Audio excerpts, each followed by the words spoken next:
रमजान की सदा। आ रहा हूं मैं, ताजिरों में सिर्फ कमाई का महीना नहीं हूं, नए कपड़े सिलाने का महीना नहीं हूं। मैं तुम्हें सिर्फ भूखा रखने के लिए नहीं आ रहा हूं, इबादतों में दिखावा करो इसलिए नहीं आ रहा, ज़कात और फित्रे के नाम पर शोहरत बटोरो इसलिए नहीं आ रहा हूं मैं। और मैं इसलिए भी नहीं आ रहा कि रोजे रखो और सिर्फ सोते रहो और फोन से चिपके रहो। मैं जब आता हूं अपने रब की मगफिरतों, रहमतों और नेमतों की सौगात लेकर आता हूं, मगर तुम उसको हासिल करने की बजाय तिजारत के हिसाबो किताब में लग जाते हो। गैर महरम और मौसीकी वाली वीडियो देखना हर वक्त हराम, मगर यहाँ तो सोकर या मोबाइल पर गुजारा होता है। तुम क्यों मेरी रत्ती भर भी मेजबानी नहीं करते? हाँ, मगर जो करते हैं वो अपने रब के नेक बंदे हैं।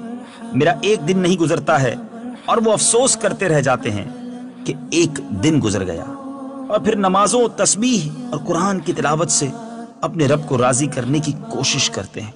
हर पल वो अपने गुनाहों की माफी चाहते हैं, रहमतें लूटते हैं, बरकतें हासिल करते हैं। मेरे हर लम्हे में अल्लाह की रहमत बरसती है। मैं कभी रोजा बनकर तुमको आवाज देता हूँ, कभी सहर व इफ्तार की बरकतों में तुम्हें मिलता हूँ ताकि तुम अपने रब को राजी करो। कभी रहमत के 10 दिन देता हूँ तो कभी मगफिरत के, और कभी जहन्नम और दोजख से आजादी के 10 दिन देता हूँ। मैं ये सब कुछ तुम्हारे हवाले करता हूँ, मगर तुम मांगते नहीं हो। अरे होश में आओ, अगर मैं चला गया ये मौका हाथ से चला जाएगा और फिर मुझे लौट आने में 11 माह लग जाएंगे। और हाँ, मेरी रातों को गफलत में ना गुजारना। और जो तुमने नमाज़े कज़ा की, गुनाह किए, गीबत की, चुगली की, हसद किया, झूठ बोले, तो तुम उन सब गुनाहों की अपने रब से माफी मांग लो और मेरी ये सदा मान लो।